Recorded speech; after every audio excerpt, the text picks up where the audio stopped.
El día de hoy, hermanos, vamos a estudiar Nehemías capítulo 4. Todo el capítulo 4 nosotros vamos a estar estudiando para hablar acerca de Nehemías. Y antes de poder entrar a materia, nosotros voy a ir leyendo, ¿no?, los pasajes dependiendo de cómo vamos nosotros a estar estudiando el texto. Pero antes de eso, déjenme orar para entregar este tiempo, para que el Señor nos ayude a tener sabiduría y después podemos ya entrar de lleno al pasaje. Amado Dios, gracias por tu cuidado, gracias por tu bondad, Señor. Te pedimos, Padre Santo, que prepares nuestros corazones para poder recibir tu palabra, que esto nos pueda ayudar, nos pueda dar sabiduría, entendimiento, que sea algo práctico para nosotros, para el día a día, Señor. Te pedimos, Padre, si hay alguien aquí entre nosotros que está desanimado, desconsolado, cargado, que pueda encontrar refugio en ti, Señor, así como estas personas que vamos a estudiar el día de hoy estaban desconsoladas, desanimadas y solamente encontraron descanso en ti, Señor, y un propósito en ti, Padre Santo. Entonces te lo pedimos en Cristo Jesús. Amén. Y quiero preguntarles, ¿cuántas veces la gente ha hablado mal de nosotros? ¿Cuántas veces la gente nos ha menospreciado, ¿no? Que quizás no sabemos mucho, o que quizás porque sabemos mucho y les da miedo, ¿no? Que porque ya son muy grandes, o porque eres muy joven, o porque no sabes. En alguna ocasión quizás nos han lastimado, han hablado mal de nosotros, o nos han menospreciado. ¿Cuántos también, quiero que ustedes piensen, que si alguna vez ustedes se han sentido como si todo el mundo estuviera en su contra? No sé si a ustedes les ha pasado, pero hay etapas en nuestra vida en donde pensamos que todo nos sale mal, ¿no? Que por qué todo el mundo quiere pelear con nosotros, que por qué todas las personas me rechazan, que por qué siempre me sale mal, ¿no? Ya me mojó el camión. A mí como me daba coraje cuando iba ahí caminando en la escuela. Ahí en el Boulevard 5 de Mayo, cuando yo estudié en el CENCH, se inundaba muchísimo y pasaban los coches y te mojaban y te empapaban, o luego el camión no te quería subir, y entonces tú te enojabas y decías, ¿qué puede salir mal, no? Pues te caías y más te mojabas. Entonces, ¿cuántos de ustedes han pensado que todo les sale mal, ¿no? O que toda la gente está en contra de ustedes. Pues así se sentían estas personas que vamos a estudiar el día de hoy. Personas que estaban sintiéndose menospreciadas, personas que se estaban sintiendo rechazadas, personas que estaban pensando que todo lo que estaban haciendo, pues siempre había alguien que no le gustaba lo que hacía, siempre había alguna oposición. Ya habíamos nosotros estudiado, ya hemos aprendido 3 capítulos y hemos visto cómo la gente ha estado en marcha, ¿no? Ya se pusieron a trabajar, ya están todas las personas pues haciendo los muros. Las obras estaban comenzando y los problemas también estaban comenzando. Y cada vez estaban haciendo más grandes estos problemas. Había tensiones en los preparativos porque ya había una fuerte oposición, pero ahora ya estaban tan airados de lo que el pueblo estaba haciendo que ya buscaban que la gente muriera, ya buscaban cómo hacer daño. Estas personas que estaban debajo del cargo de Nehemías o bajo el cuidado de Nehemías buscaban o creían y querían que su líder no solamente les afirmara que el Señor del cielo les iba a dar éxito, sino que también el mismo Señor del cielo mostrara su bondad, su compasión y su protección. Que ustedes tengan esto en mente. ¿Cuántas veces nosotros decimos, sí, ya sé que Dios existe, ¿no? Pero no lo veo que esté actuando en mi vida práctica, ¿no? Veo que todo me sale mal, veo que tengo más problemas, veo que todo esto está, pues, mal. Cada vez yo me siento en el hoyo. Y estas personas se sentían así, ¿no? Y querían que Nehemías no solamente, pues, les dijera, ¿no?, que iban a tener éxito en su obra, sino que el Señor los iba a cuidar, los iba a proteger y los iba a sacar de esta situación. Apenas llevaban unos pocos días, unas pocas semanas que estaban ahí trabajando, y el equipo de Nehemías estaba sintiendo oposición exterior, que lo vamos a ver más adelante, pero también dentro de su mismo grupo estaba sintiendo oposición y estaban sintiendo tristeza y aflicción. Entonces vamos a ver el día de hoy cómo Nehemías es que él planifica, él tiene cuidado de todo esto, él va a enseñar por medio de su vida y a través de su actuar, cómo el Señor iba a obrar en su vida y qué es lo que ellos tenían que hacer para que esta aflicción quedara a un lado. Porque las aflicciones siempre van a estar presentes, pero es nuestro papel si dejamos que esas aflicciones nos derrumben, nos tiren, o veamos qué es la forma en cómo Dios trabaja con nosotros para pulirnos y para poder crecer. Y vamos a ver en la vida de Nehemías 5 principios básicos el día de hoy para que pudieran salir adelante de estas cosas. Número 1, del versículo del 1 al 3, vamos a ver que el conflicto es inevitable. ¿A cuántos de nosotros nos gusta el conflicto? Hay gente que le encanta, ¿no? Que le encanta ser belicoso, en cualquier lado hace conflicto, de cualquier cosa hace pelea. A esas personas les encanta mucho el conflicto. Pero ¿qué tal hay otras personas que no les gusta para nada, ¿no? Que para que no se enoje, pues no le voy a decir nada para que no se enoje. Pues no voy a hacer esto, ¿no? Para que no se enoje mi vecino o mi mamá o mi papá o la gente que me está atendiendo. Le huyen al conflicto, le huyen a la exhortación, ¿no? Le huyen a que personas estén ahí diciéndote cosas. Entonces tenemos por los opuestos. Hay gente que le encanta el conflicto y hay gente que le huye el conflicto. Pero la realidad es que el conflicto es inevitable. No es que nosotros lo queremos andar buscando, como hay algunos casos, ¿no? Personas que andan buscando el conflicto. Y hay otros que la andan huyendo, sino que en este sentido el conflicto siempre va a estar presente, de alguno u otro modo. Miren lo que dice el versículo del 1 al 3, del capítulo 4 de Nehemías. Cuando Sanbalat se enteró de que estábamos reconstruyendo la muralla, se enojó muchísimo, se puso furioso y se burló de los judíos, diciendo ante sus amigos y los oficiales del ejército de Samaria: ¿qué cree que está haciendo este pobre y debilucho grupo de judíos? ¿Acaso creen que pueden construir la muralla en un día por tan solo ofrecer unos cuantos sacrificios? ¿Realmente creen que pueden hacer algo con piedras rescatadas de un montón de escombros y para colmo piedras calcinadas? Tobías, el amonita que estaba a su lado, comentó: esa muralla se vendría abajo si tan siquiera un zorro caminara sobre ella. Llega Sanbalat, llegan Tobías y lo primero que hacen es burlarse de lo que estaban haciendo, menospreciando al pueblo judío de su obra. ¿Cuántas veces nosotros, no sé si les ha pasado, pero quieren compartirle a una persona algo que a ustedes les gusta, ¿no? Y le enseñan, ¿no?, ese video y dicen: no, mira, este video me dio mucha gracia, ¿no? Me hizo mucho reír. Se lo enseñan a una persona y esa persona es como: ¿y eso te gusta? ¿De eso te ríes, no? ¿Eso a ti, para ti te gusta, no es algo bueno? Y te sientes, ¿qué? Menospreciado, sientes como que eres un perdedor, ¿no? Como de, híjole, sí, la verdad sí está muy malo ahí mi video, la verdad es que sí está mal lo que estoy haciendo. Y nos ponemos a dudar de lo que nosotros no nos gusta, queremos hacer, del propósito de nuestras obras. Entonces estas personas estaban reconstruyendo los muros y llegan unos personajes, Sanbalat y Tobías, y se burlan y menosprecian esta obra. Y no es lo mismo que gente, tú sabes que les caes mal, a gente que quiere hacerte daño hasta matarte. No es lo mismo que tú digas: ah, sí, esta compañera de trabajo, ¿no? Yo sé que le caigo mal y a mí también me choca, ¿no? Juntos no estamos juntos, nos hacemos a un lado, pero no es lo mismo a que veas que llega esa persona con dos tipos, ¿no? O dos personas que te quieren matar. Entonces, cuando el pueblo de Israel estaba escuchando que Sanbalat, Tobías estaban enojados, pues dijeron: pues es su problema, ¿no?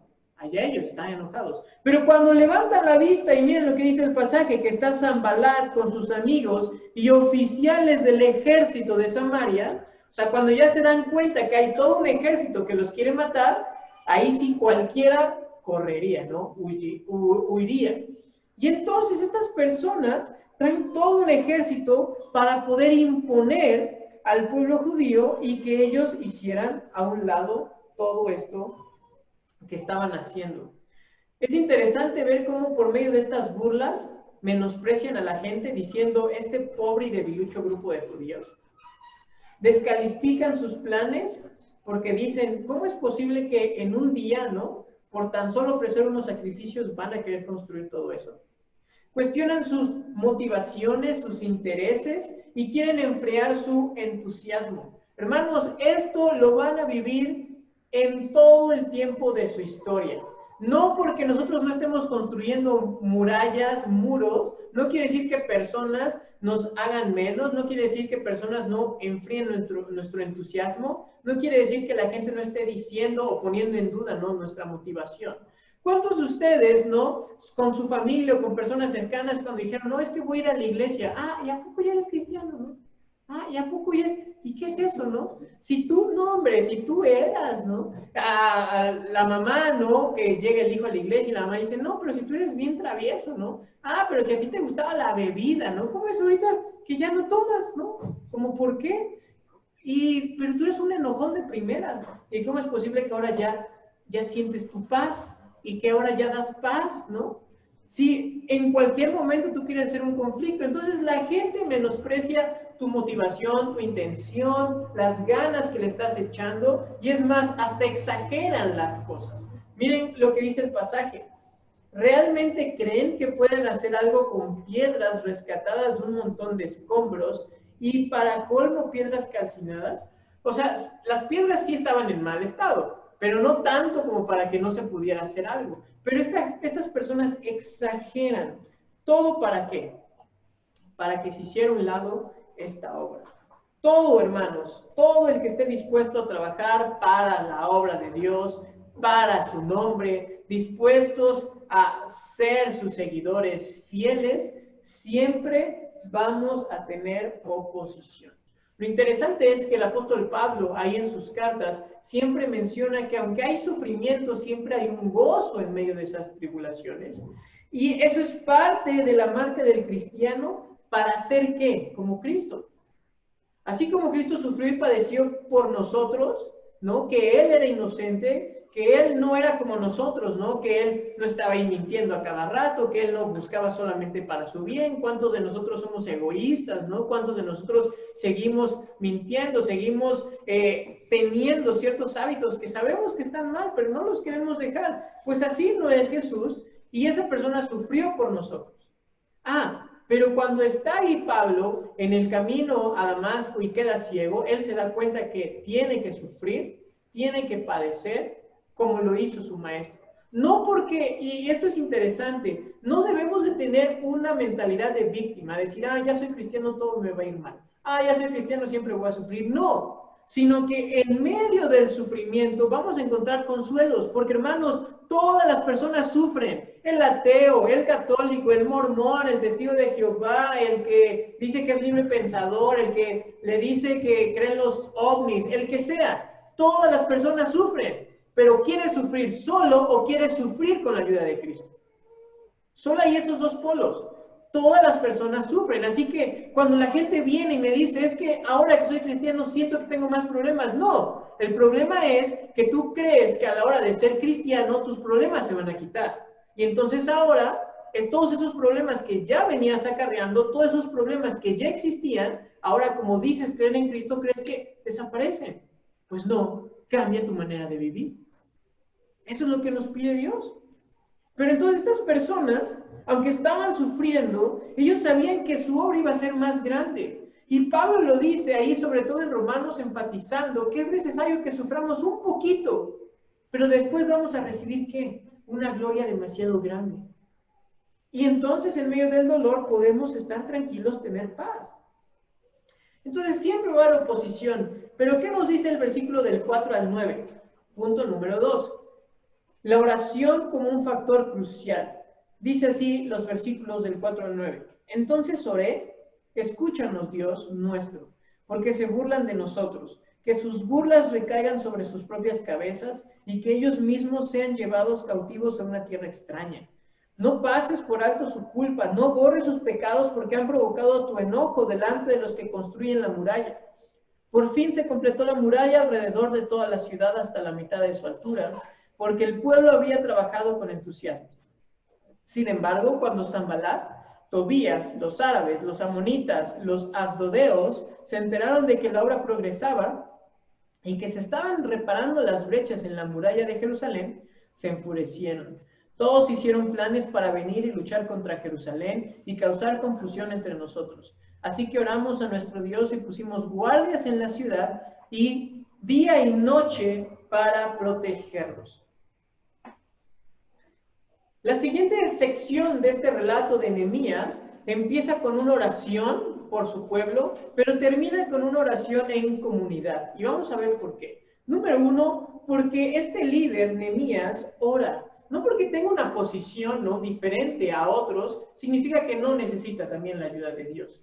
Él dice, mira, estas personas están diciendo cosas malas, estas personas nos quieren menospreciar, nos quieren hacer un lado, pero ¿saben qué? Yo no voy a pagarles con la misma moneda, ¿no? Porque eso nos encanta. Si alguien nos dice algo malo, vamos y nos desquitamos, con ellos o con otras personas. Pero aquí no vemos que Nehemías, al sentirse menospreciado, va y se enoja con el pueblo judío. Al contrario, lo primero que hace es, entonces, oré. ¿Se imaginan la calma, la serenidad de Nehemías cuando tú ves un ejército que te quiere matar? Cuando tú ves a personas que no tienen nada que ver en esto, ¿cuántas personas nunca les pides como su opinión, ¿no? Pero te dicen y te dicen y te dicen y te dicen, y tú sientes esta presión. Y tú mencionas, bueno, pero es que voy a hacer esto, o sé que esto es lo mejor para nuestros hijos. Ese es el ejemplo más claro, ¿no? Siempre cuando alguien tiene bebé, todo el mundo sabe cómo cuidar a los bebés. Aunque tú veas que sus hijos son malcriados, ellos saben cómo cuidar, ¿no? Y toda persona cree saber o entender cómo criar o cuidar a un niño mejor, ¿no?, que los padres.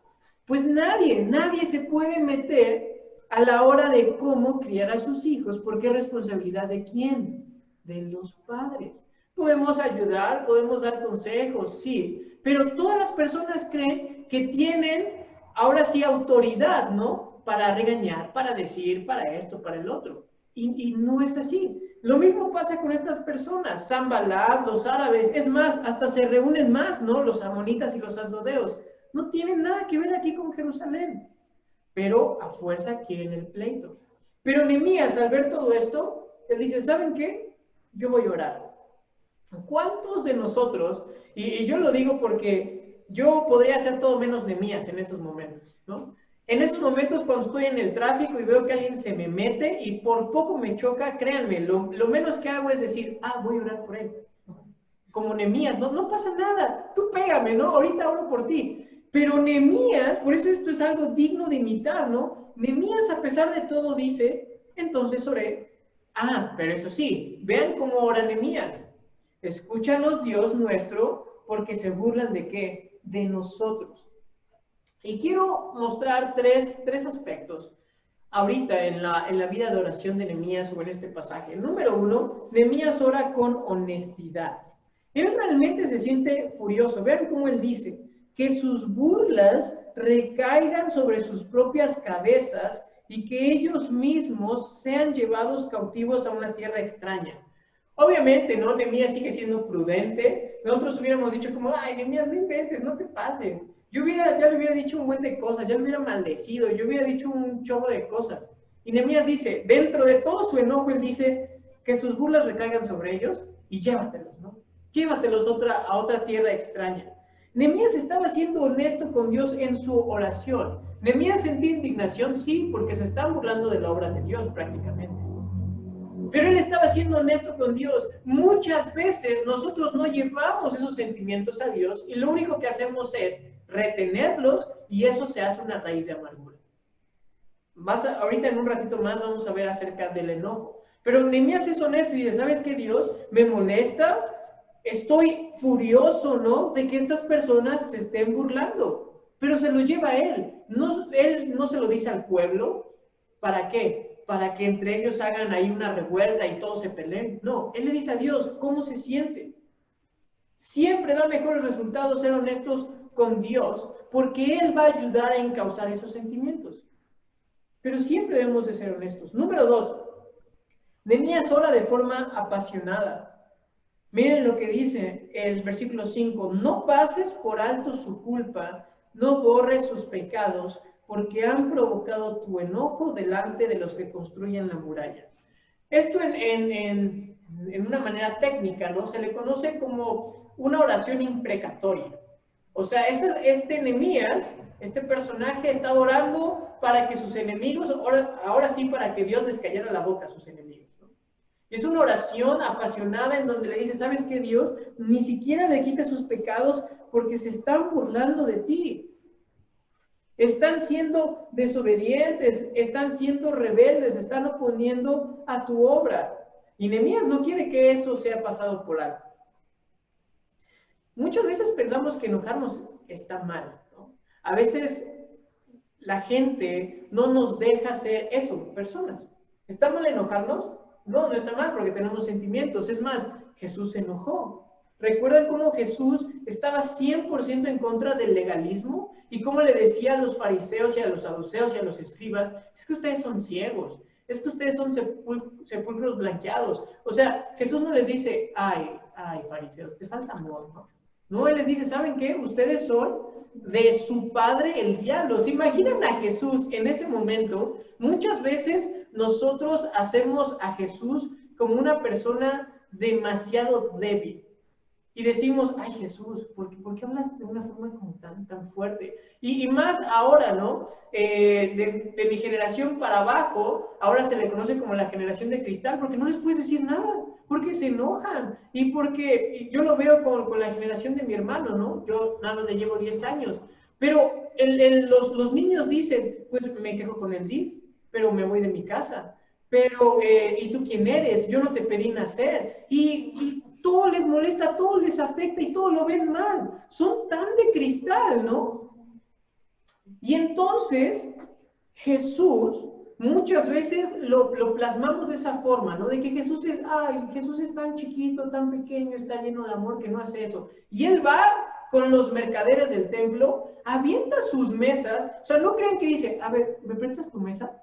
A ver, la dejo. Dice que las levantó y Jesús era carpintero, o sea, no tenía manos de princesita, de que no lava los trastes ni nada. Jesús las levanta y yo me imagino a Jesús sacando su cinturón, ¿no? De su túnica, poniéndosela como boxe y ahora sí, ¿no? Y nos agarramos con todos los campistas. Jesús levanta esas mesas y estaba, ¿qué? Enojado. Ojo, pero no llevó ese enojo a una ira. Porque muchas veces cuando nosotros no sabemos encauzar el enojo, lo único que vamos a hacer es de ser víctimas a ser victimarios.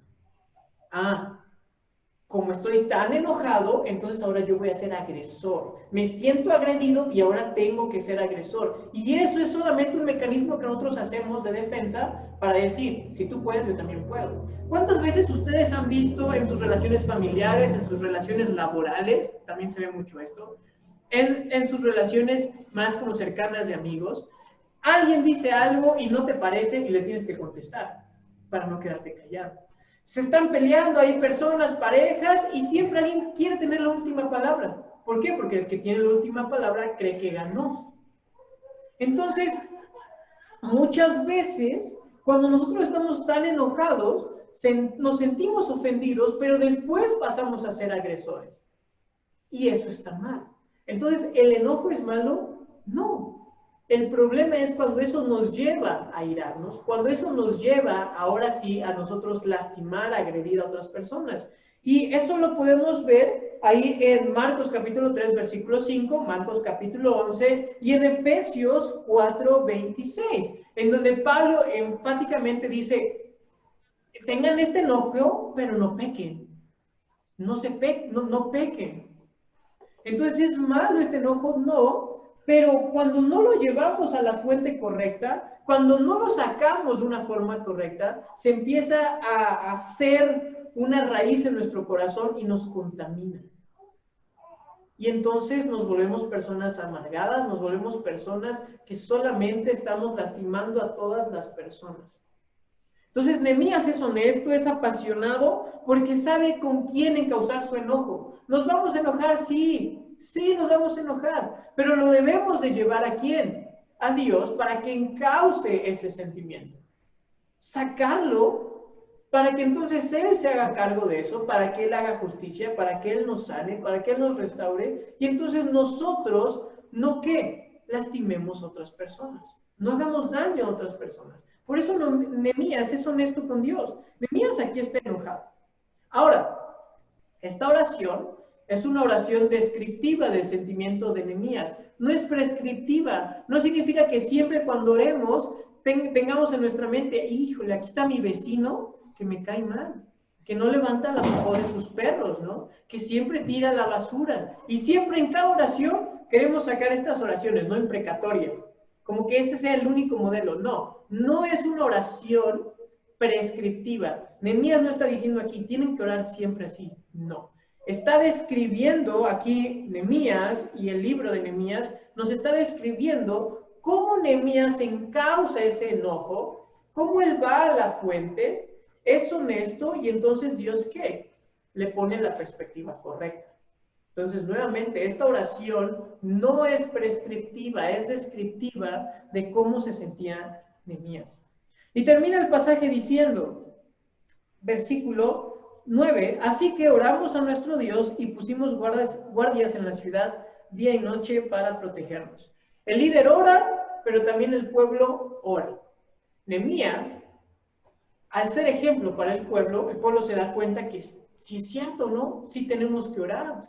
Muchas veces, no sé, ya en algunas ocasiones he puesto el ejemplo de que estaba Gandhi y le llega una señora y le dice, oiga, dígale a mi hijo que no coma azúcar. Y Gandhi le dice, ¿sabes qué? Ven en 2 semanas, ¿no? Y ya le digo que no coma azúcar. Pasan esas 2 semanas, llega el niño y le dice Gandhi al niño, ¿sabes qué, niño? No comas azúcar. Y la señora se queda como, ¿para eso me esperé 2 semanas? Y es que Gandhi dice, bueno, es que yo hace 2 semanas comí azúcar. O sea, ¿con qué cara, no? Yo le digo, no comas azúcar cuando yo lo hago. Entonces, muchas veces nosotros somos expertos para solucionar la vida de otros y no hacemos nada nosotros. Nehemías pudo haber dicho, sale pueblo, oren, ustedes oren, ya les puse el ejemplo. No, él primero dice, si los demás no quieren orar, es su problema. Pero yo, al ser el líder, yo al mostrar que quiero hacer esta obra y que estoy comprometido con el Señor, pongo el ejemplo. Hermanos, queremos que la gente cambie, nosotros debemos de ser el ejemplo. No hay más. Nosotros debemos de ser las personas que muestran esta integridad. Y entonces la gente se va a dar cuenta de eso que tú has cambiado y van a decir, ¿por qué tú tienes paz?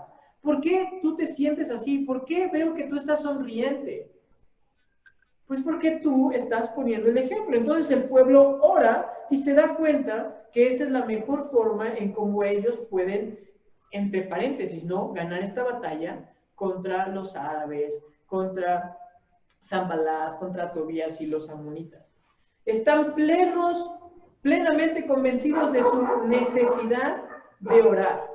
Y ahorita vemos con Nehemías y con el pueblo que la oración, por lo tanto, debe de ser para nosotros una actividad natural para reafirmarnos en la fe, compartir nuestra ansiedad, reconocer nuestra debilidad y confesar nuestra necesidad. Con Nehemías y con el pueblo nos damos cuenta que la oración es una actividad natural que debemos de hacer. Estos trabajadores valoraban el consuelo de la oración. Para ellos el Señor era su Dios y no iban a dejar, ¿no? Ahorita, porque vamos a ver más adelante el desenlace, pero ahorita no iban a dejar que nadie se entrepusiera entre ellos y su obra. Porque ellos sabían que su Dios era más grande que esas personas y que cualquier problema. Y hasta ahí vamos bien, ¿no? Hasta ahí nosotros decimos, bueno, hay un problema, hay oposición y la gente ora, ven que es algo natural, que es donde debemos de hacer para encauzar nuestro enojo, nuestro coraje, para que Dios nos ponga en perspectiva todo. Pero, pues, no siempre las cosas van bien, ¿no? Número 3, hay un desaliento, hay un desánimo. Versículo 10 al 12. Entonces el pueblo de Judá comenzó a quejarse.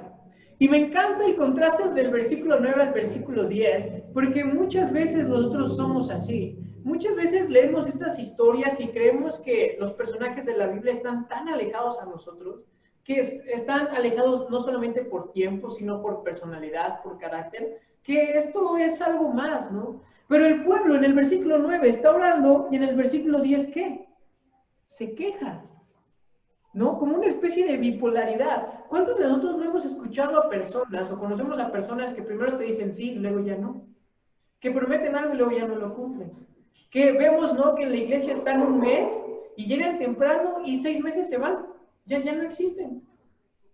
Entonces el pueblo primero está orando y después, versículo 10, el pueblo de Judá comenzó a quejarse. ¿Y por qué se empieza a quejar?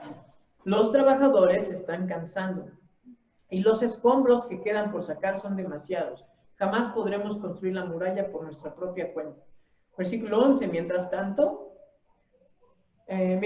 nuestros enemigos decían, antes de que se den cuenta de lo que está pasando, caeremos encima de ellos, los mataremos y detendremos el trabajo.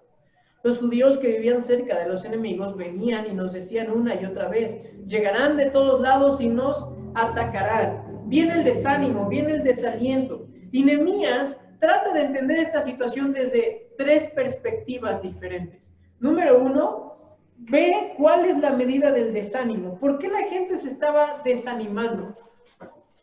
Porque veían que había un conflicto, porque veían que personas querían matarlos, les querían hacer daños. Número dos, el agotamiento de las personas. Hace unas semanas ya nosotros estudiamos que era importante ¿qué? El poder tener un descanso, el que nosotros podamos ser sabios a la hora de administrar nuestro tiempo.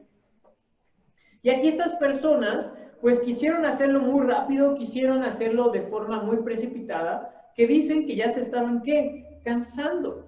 Entonces Nehemías dice, ok, hay un problema, no hay un conflicto, tienen miedo, están cansados, la gente no quiere perseverar, la gente no quiere esforzarse, ¿no? Ellos sienten que ya con toda esta presión y el cansancio, pues ya no van a hacer nada.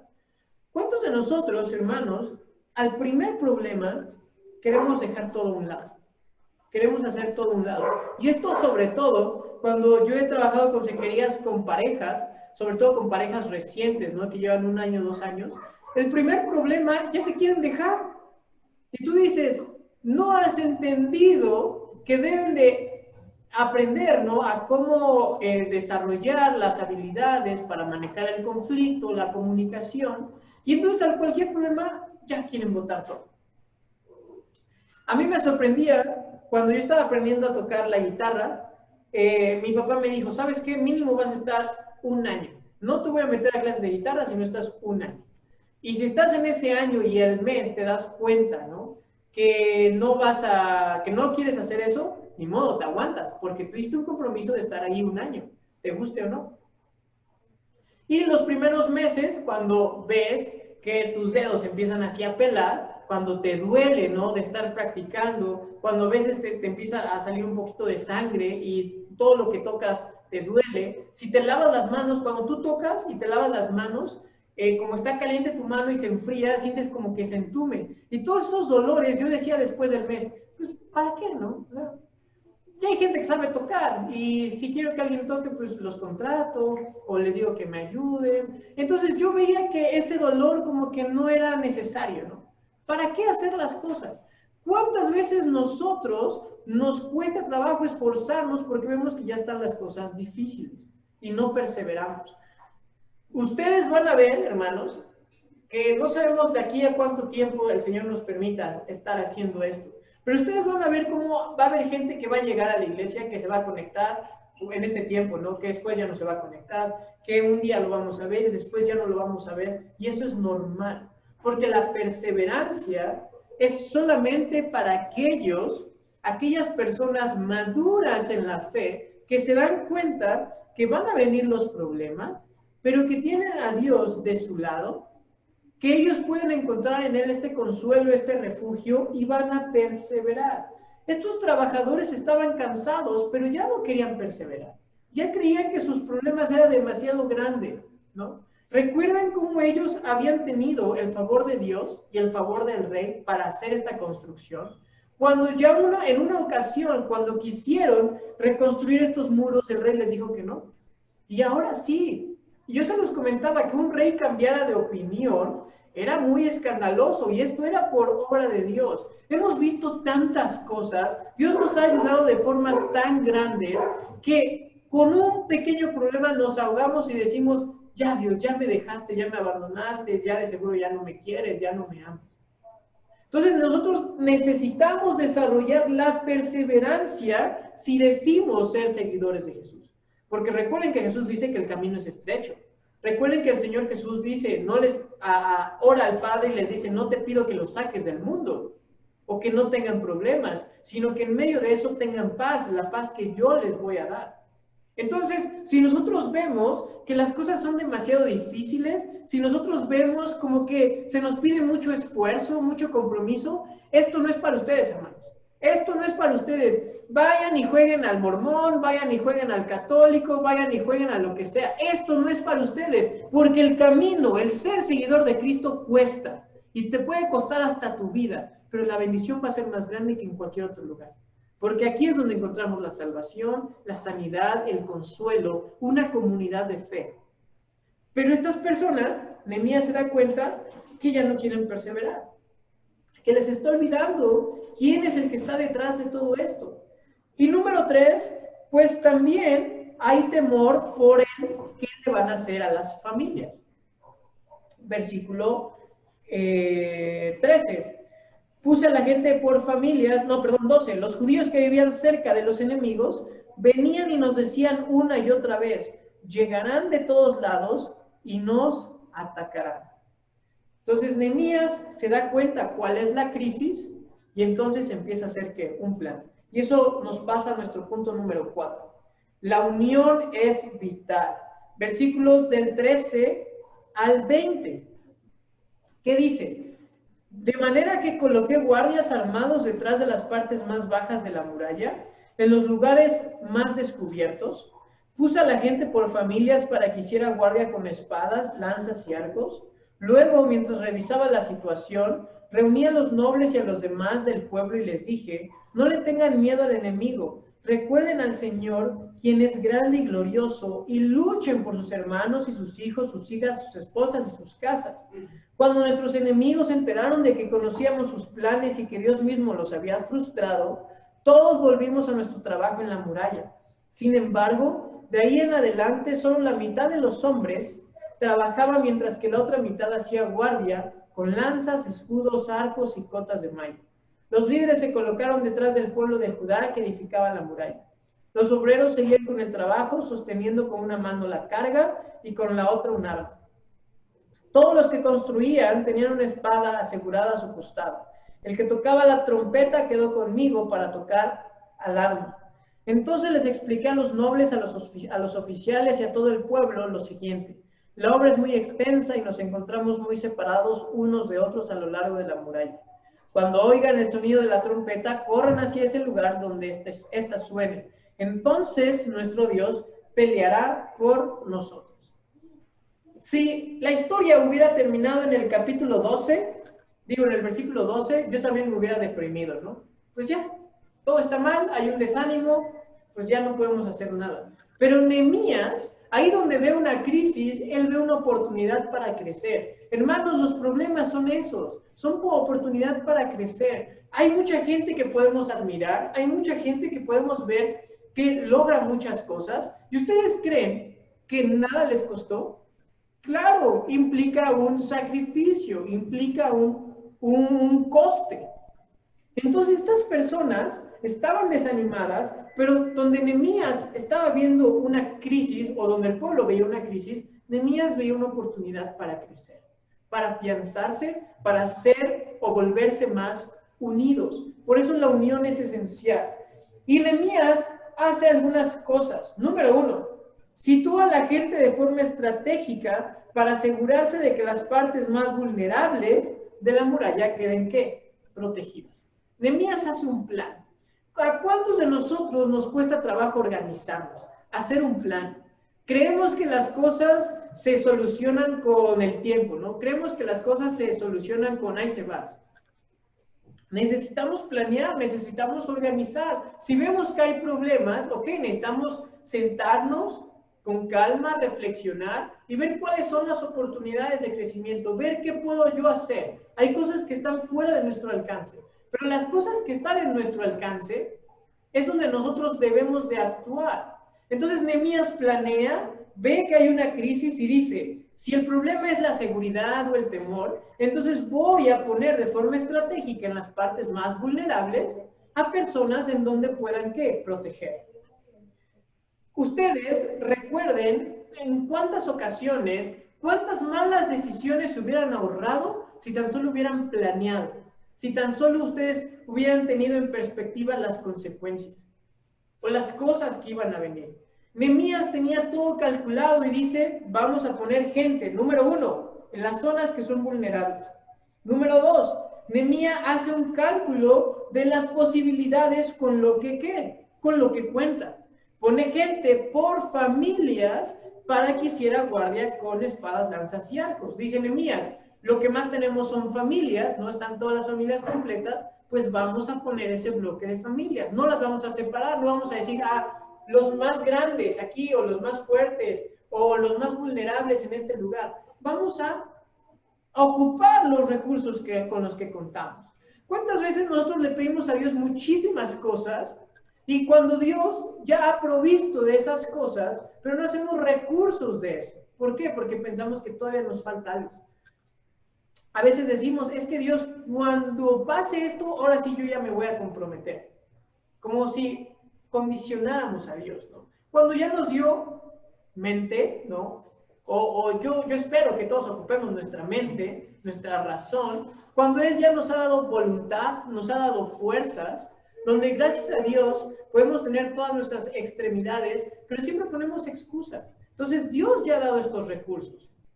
¿Qué estamos haciendo con ellos? ¿Qué estamos haciendo con los recursos que Dios ya nos ha dado? Nehemías sabía esto y lo puso en práctica.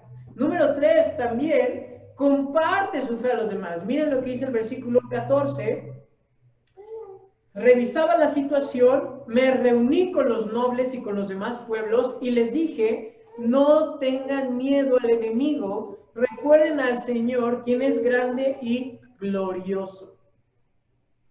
Cuando yo estaba estudiando este pasaje, yo decía, ¿cuántas veces nos complicamos? ¿Cuántas veces nosotros hacemos un problema todavía más grande? Y les voy a decir por qué. La gente tenía miedo, ¿y qué dice Nehemías? No tengan miedo. Es como la persona que llega a ti y te dice, es que estoy triste, ¿y qué les decimos? Pues no estés triste. Y suena ilógico, suena absurdo, pero cuando yo lo estaba meditando y estudiando, yo decía, es que Nehemías lo que está haciendo es ser práctico. Ustedes conocen a Dios, ustedes han visto cómo los ha cuidado. ¿Por qué le tienen miedo a estas personas? Si Dios ya dio esta autoridad, si Dios ya está confirmando que se va a hacer esta obra, ¿por qué tienen miedo? No tengan miedo porque recuerden quién es su Dios. Entonces, cuando hay personas que llegan y te dicen, es que estoy triste y esto, pues no estés triste. ¿Por qué? Hay que recordarles quién dicen ser, ¿no? A quién dicen creer y amar. Y entonces Nehemías lo que hace es reafirmar lo que en teoría ellos ya deben de saber. Recuerden, dice Nehemías, al Señor. ¿Y cómo es este Señor? Quien es grande y glorioso. Ninguna nación le podía hacer frente a Dios. Y si no me creen, pues ahí está el libro de Números, está el libro de Josué, en donde vemos cómo cuando las naciones creen que pueden estar por encima de Dios, hay un caos. Y también está Torre de Babel, ¿no? En Génesis, capítulo 11. Ninguna nación podía hacer frente a Dios. Y entonces Nehemías les dice, recuerden a su Dios. Muchas veces necesitamos a gente que nos recuerde quiénes realmente somos. Ya somos hijos de Dios. Ya no está esa persona, es que tú hace 10 años. Sí, pues fue hace 10 años. Es que tú hace un día, pues fue hace un día. Y en un día yo puedo mejorar un poco, o en un mes, o en un año, o en 10 años. Recordemos quiénes somos. Y Nehemías comparte su fe. Y por último, Nehemías comparte sus planes. Cuando, dice que luchen por sus hermanos, por sus hijos y sus hijas, y empiezan, versículo 17, a edificar la muralla. Los obreros seguían con el trabajo, sosteniendo con una mano una pala, ¿no? Y con la otra su arma. Nehemías, en ese momento de crisis, vio una oportunidad, empezó a orar, entregó todo esto en manos de Dios, sacó fuerzas, no de las personas, no del mismo, sino del mismo Dios, y animó a la gente a recordar esto. Y por eso se empezó a ¿qué? A hacer la obra otra vez. Y es más, hasta puso como una alarma, ¿no? Versículo 18, todos los que construían tenían una espada asegurada a su costado, y el que tocaba la trompeta se quedó conmigo. ¿Para qué? Para tocar alarma. O sea, aunque había gente que pudiera hacerles daño, Nehemías tenía preparado un sistema para que todos se pudieran reunir, ¿no? Y que no pudieran hacer daño. Y esto nos lleva al último punto del día de hoy. El sacrificio es inevitable. 4 aspectos hemos visto y ahorita vamos a pasar al punto número 5. Lo que hemos visto es que el conflicto es inevitable, que la oración es un factor crucial, que el desaliento también va a estar presente en algunas ocasiones, punto número 3, que la unión es esencial, la organización también es vital, y ahorita vemos que el sacrificio pues es inevitable. Versículo 21, trabajábamos desde temprano hasta tarde, desde la salida hasta la puesta del sol, y la mitad de los hombres estaba siempre de guardia. También les dije a todos los que vivían fuera de las murallas que se quedaran en Jerusalén. De esa manera ellos y sus sirvientes podían colaborar con los turnos de guardia de noche y trabajar durante el día. Durante ese tiempo, ninguno de nosotros, ni yo, ni mis parientes, ni mis sirvientes, ni los guardias que estaban conmigo, nos quitamos la ropa. En todo momento portábamos nuestras armas, incluso cuando íbamos por agua. Si hay algo que realmente quieras y deseas hacer, si ahorita hemos visto que parte de la vida del cristiano, pues es el sufrimiento, pero tenemos un sufrimiento lleno de consuelo, de paz y de amor por parte de Jesús, en algún punto vamos a tener que sacrificar algo. Muchas veces nosotros estamos dispuestos a dar todo por Dios, excepto nuestra propia vida, nuestra propia persona. ¿Por qué? Porque todavía me gusta mi comodidad, porque todavía me gusta ser algo egoísta, porque todavía no me gusta dejar esto. ¿Por qué? Pues porque me produce satisfacción, me produce placer, me hace sentir bien. Entonces yo digo, sí, Dios, ahí está mi familia, sí, ahí está mi trabajo, ahí está todo, pero conmigo no te metas tanto, ¿no? Soy enojón porque así me creaste, ¿no? Lo siento. Y no es así, las cosas no son así, necesitamos sacrificar algo. Versículo 21, trabajábamos desde temprano hasta tarde. Nehemías se da cuenta que por un poco de tiempo ellos necesitaban dar un esfuerzo extra. A mí me encanta, el día de hoy nosotros vamos a orar, nos vamos a agradecer a nuestro Señor por 2 años como iglesia. Y yo cuando veo iglesias tan grandes aquí en Puebla, en México o en Estados Unidos, y yo digo, wow, algún día estaría padrísimo tener todo esto. Después, ¿no? O si nosotros nos involucramos en la historia de esas iglesias, ¿ustedes creen que iniciaron con un megatemplo de 5,000 personas? Inician con lo poco, inician con lo que tienen, empiezan a poner las bases y los cimientos. ¡Qué fácil, hermanos! ¡Qué fácil! Y es así, qué fácil es llegar y que ya todo esté listo. Es muy fácil, pero ahí no hay un sacrificio, ahí no hay un esfuerzo. Nosotros ahorita 2 años, no sé cuánto tiempo nosotros tengamos que picar piedra, quizás 5, quizás 10, no sabemos cómo el Señor esté trabajando. Pero yo estoy listo, yo estoy preparado para que si el Señor quiere que 20 años sigamos picando piedra, así va a ser. Porque hay un sacrificio que estoy dispuesto a pagar, porque sé que quien me llamó sacrificó todavía muchísimo más por mí. Y lo mínimo que yo puedo hacer es entregar mi tiempo, mis talentos, mis dones a su servicio. Es lo único que puedo hacer, o es lo mínimo, ¿no?, que puedo hacer. Entonces, el sacrificio es inevitable. Debemos de picar piedra. Hay cosas que no van a estar preparadas en su trabajo, en su familia, en la iglesia. Pues es ahí donde va a haber mayor bendición, porque nosotros vamos a estar listos para sacrificar las cosas, para poner nuestro tiempo, nuestro empeño, nuestro compromiso, porque sabemos que Dios va a bendecir su obra, porque es su obra. Si fuera algo de nosotros, pues sí, ¿no? A veces se gana, a veces se pierde, pero con Dios, en su obra, todo lo que hagamos para Él, no hay pérdidas. No es como de, híjole, ya perdí 1 año aquí con el Señor, ¿no? Ah, ya fui a la iglesia 5 años y ni supe nada, ¿no? Ya perdí mi tiempo.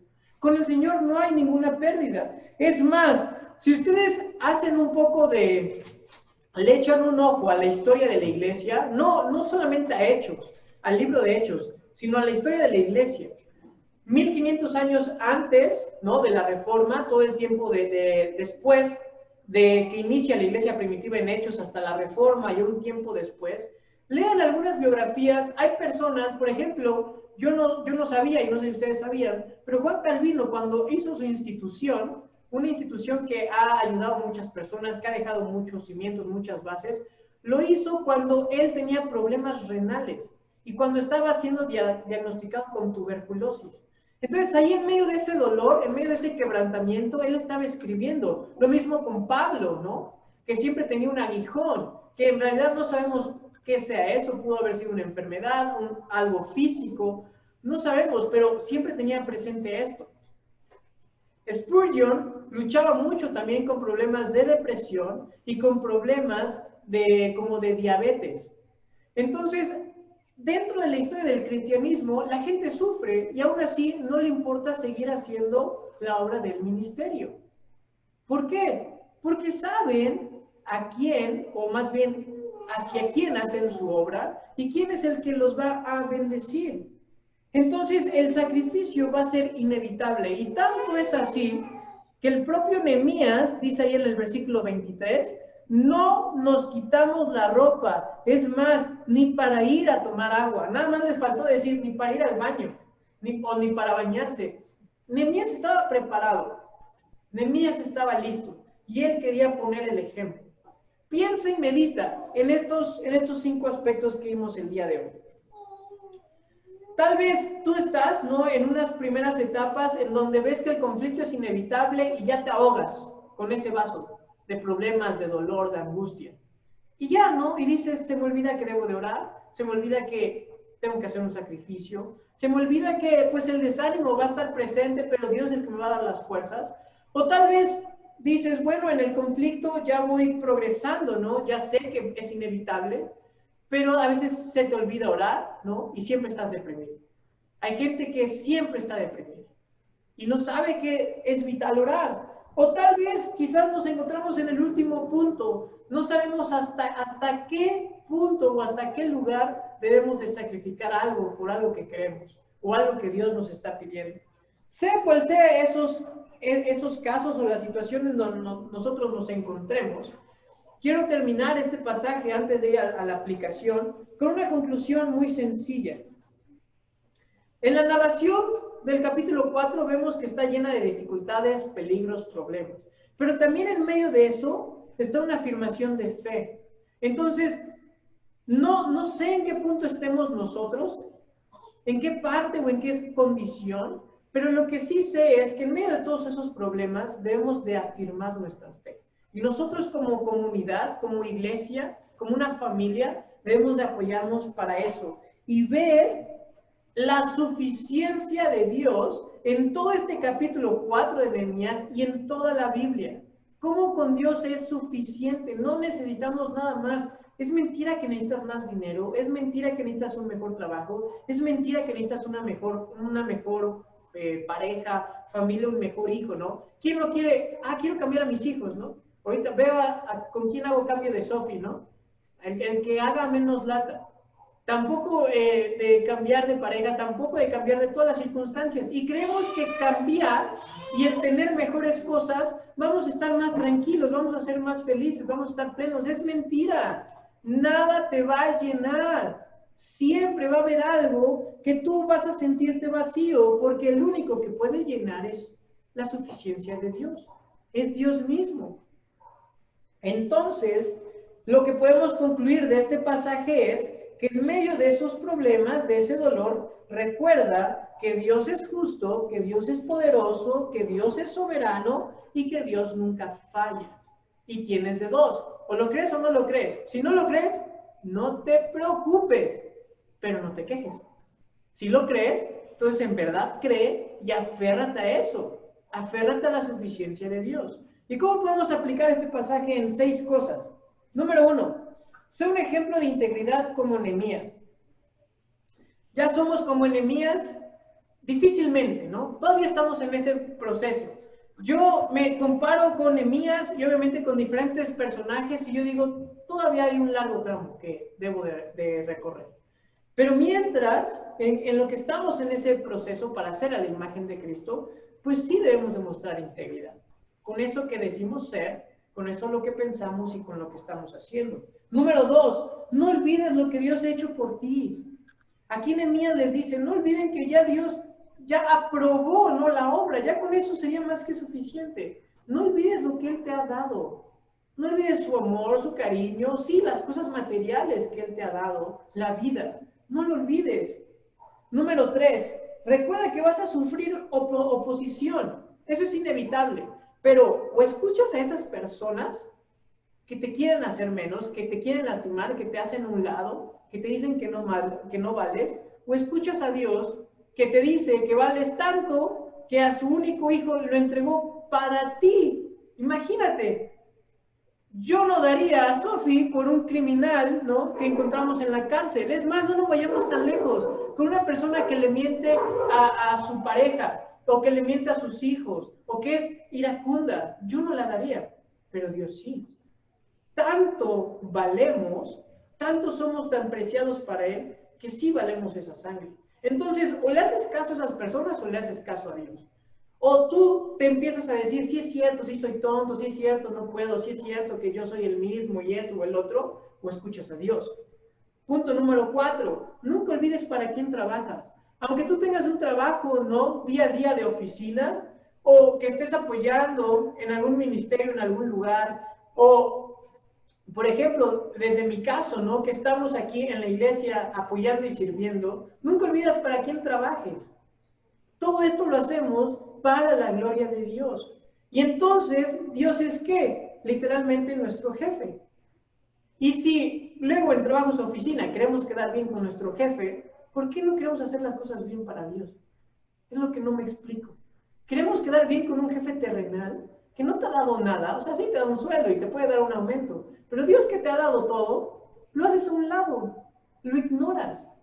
Entonces, nunca olvides para quién trabajas. Número 5, muestra más el entusiasmo y quéjate menos. Muestra más el entusiasmo y quéjate menos. Ya hay muchísima gente que se queja. No seas una más. Ya hay muchísima gente, ¿no?, que dice, es que tú no conoces el problema que estoy pasando, es que si tú supieras cómo es esta persona, es que sí, es muy fácil quejarse, pero haz algo, entusiásmate más, ve lo que Dios te ha dado, deja la queja y ponte a actuar, pero actuando, obviamente, gozado en Dios. Y punto número 6, conoce más de Dios. Cada vez que yo tomo un curso, ahorita estoy terminando, haciendo un cierre de clase de la maestría, yo le digo a Chris y le comento, cada vez me siento más ignorante. O sea, cada vez yo digo, wow, me gusta aprender más y quiero aprender más. Y siento que no sé nada. ¿Por qué? Porque en el conocimiento de nuestro Dios es tan amplio, tan vasto, que debemos nosotros deleitarnos. El abrir una Biblia, a mí me emociona tener una Biblia nueva. Ya sé lo que dice. Está ahí, los mismos pasajes están en la Reina Valera, en la NTV, están ahí, pero me emociona. ¿Por qué? Porque me gusta abrir la Biblia, porque me gusta orar, porque me gusta aprender más de Dios. Entonces, si tú llevas 10, 15, 20, 30 años, si tú eres de cuna cristiana, ¿no?, necesitas seguir conociendo más de Dios. Eso es parte vital para nuestro crecimiento como cristianos. Vamos a orar. Amado Dios, gracias por tu palabra, gracias por este capítulo 4, Señor, que nos dice que la oposición, el desánimo siempre va a existir, las personas también siempre se van a quejar, pero tú, Señor, te pedimos, Padre Santo, que trabajes en nuestros corazones, en nuestras vidas, para que podamos ver todas las bendiciones que tú nos das, para que podamos sentir paz en medio de esas, pues, circunstancias difíciles, para que podamos sentirnos animados y decir, sí, le quiero echar ganas y quiero crecer y quiero ser una persona íntegra y mostrar este testimonio a las demás personas. ¿Por qué, Señor? Porque así como lo vemos en el capítulo 4 de Nehemías y en toda la Biblia, tú eres nuestro respaldo, tú eres quien nos da las fuerzas, tú eres quien nos va a levantar, Señor, cuando todo el mundo nos quiera estar criticando y nos quiera ver derrotados y tirados, Señor. Gracias por tu Hijo Jesucristo, gracias por lo que Él ha hecho y cómo nosotros podemos tener paz, podemos tener este consuelo, este ánimo, esta seguridad, Señor, de que aunque todo caiga, aunque todo se derrumbe, tú sigues permaneciendo, Señor. Tu trono sigue estando ahí, Señor. Danos sabiduría para el día a día, danos sabiduría para que cuando venga el desánimo recordemos cuánto nos amas, qué es lo que nos has dado, Señor, y quién dices ahora que nosotros somos. Gracias por tu cuidado, gracias por tu provisión, por todo esto que nos has permitido, Señor. Recibe tú la honra y la gloria, y también te pedimos, Señor, que podamos cerrar muy bien este día. Todo esto lo pedimos en Cristo Jesús. Amén.